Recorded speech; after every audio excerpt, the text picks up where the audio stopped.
Dating during the pandemic can be hard, but breaking up during the pandemic can be even harder. Well, my next guest says her boyfriend of 6 years broke up with her just as COVID was beginning to take over. Hi, I'm Cassidy, and my boyfriend of 6 years broke up with me during the pandemic. I met my boyfriend when I was 18. He was my first relationship. I thought he was the one. I remember going on dates, talking about kids and marriage and how many people were going to be at our wedding. Right before the pandemic hit, he actually asked my parents for my hand in marriage. And one of my girlfriends called me and she was like, he sent me a picture of the engagement ring that he bought you. Then literally a month later, I was cooking dinner and I looked down at my phone. The first words were, I can't do this anymore. And by the time I figured out a response, it was undelivered. I was blocked. He took me off all social media. Between the breakup and the pandemic, everything that I knew, everything that I thought was set in stone in my future was just gone. I didn't have a boyfriend anymore. The world was shut down. I was laid off from my job. So I went from having everything to literally having nothing. I was a basket full of emotions all the time. I can just remember sitting in my shower for hours on end, just crying and crying and crying, because where do you go from here? Cassidy joins us now. Cassidy, welcome to the show. Hey, thanks for having me. You know, Cassidy, breakups are so tough already in normal times, but to have to deal with one during the pandemic, that had to have been really challenging. I mean, tell us what exactly went through your mind when all this was going on. I was living alone. All of a sudden, what I thought was a great relationship left me empty-handed, and so quarantining by myself, and I really was just left with me and my thoughts in my one-bedroom apartment. I still struggle a lot, because I felt abandoned from that relationship. Sometimes I still feel very insecure because I never got that quote-unquote reason of why he broke up with me. Well, Cassidy, it's completely understandable why you would still struggle. Listen, I want to bring in the author of Breakup Bootcamp. Her name is Amy Chan. She's also known in her community as the Chief Heart Hacker. Welcome to the show, Amy. Hello. So, Amy, I mean, you hear this Cassidy story. It's an awful story. 6-year relationship, broken up all of a sudden via text message, never gets to talk to the man about what happened, and we're in the middle of COVID. So, hearing her story, what would you say to Cassidy as far as some advice that could help her? Nobody can give you closure but yourself. And so I understand how you might struggle with feeling confident again after a breakup like this and not hearing from that person.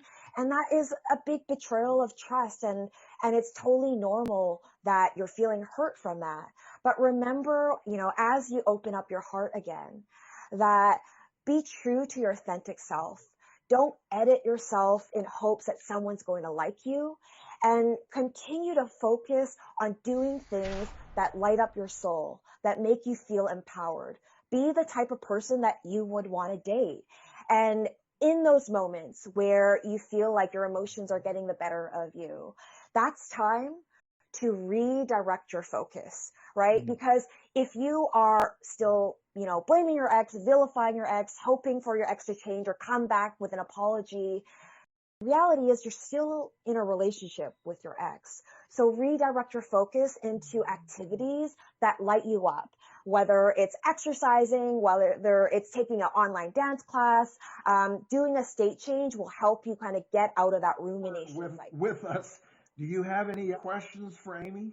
I think now, as I'm, trying to put myself back out there and get good at dating again, since, obviously I'm not really dating right now, I can also see myself having an issue with, becoming vulnerable again and opening myself up with the, chance that, someone else could leave me too. So what advice do you have for me in that regard?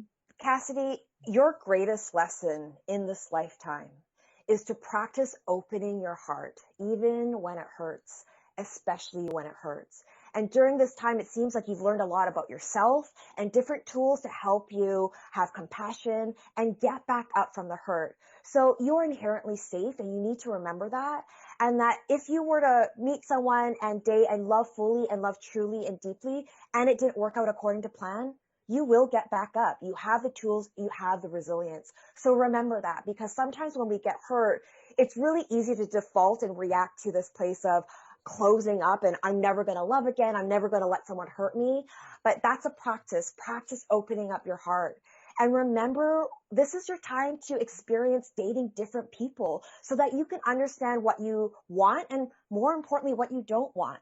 Don't get stuck on a type.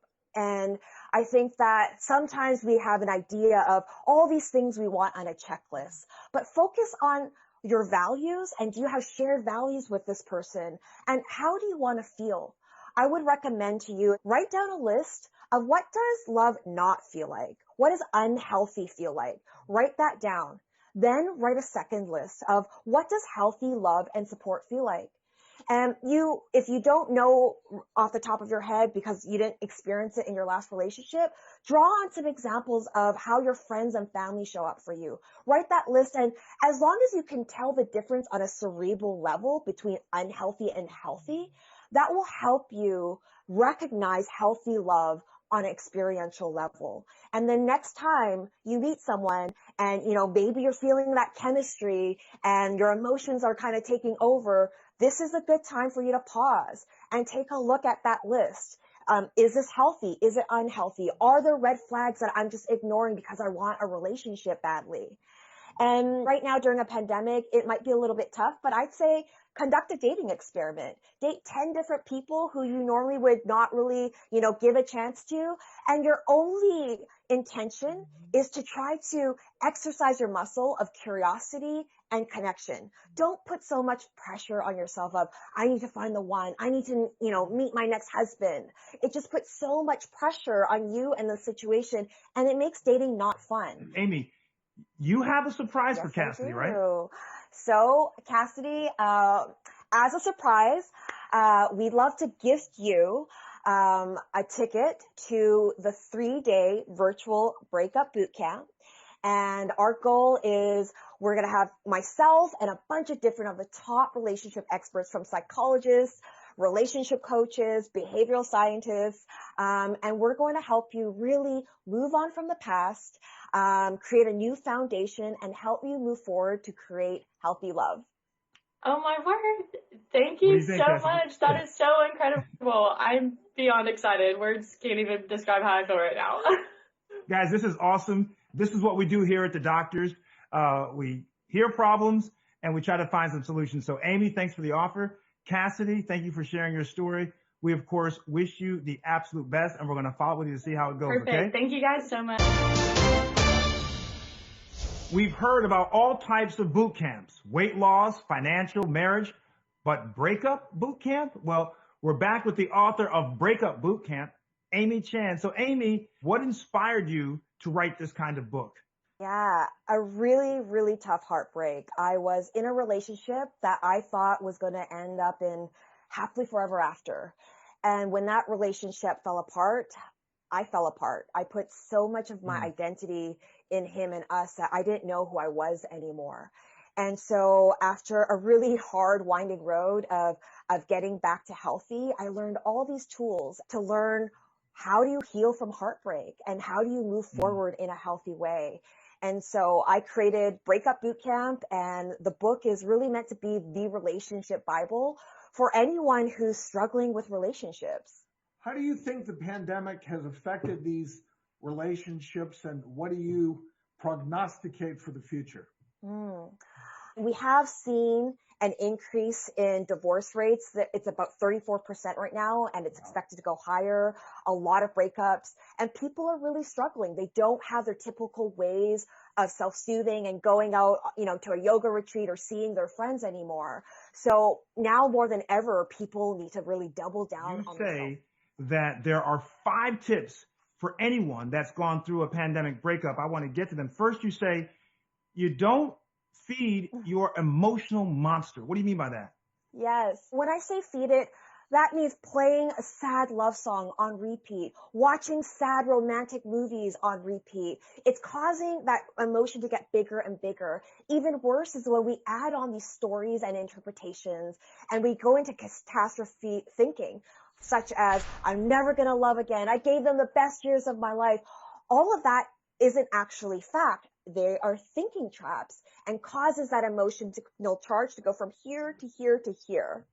Yes. Second, you say, do the pie exercise. I like this one. Yeah, well, think about it. When you're in a relationship with someone, draw a circle. How much of that circle, the slice of pie, was devoted to the relationship? Is it 50%, 70%, 90%?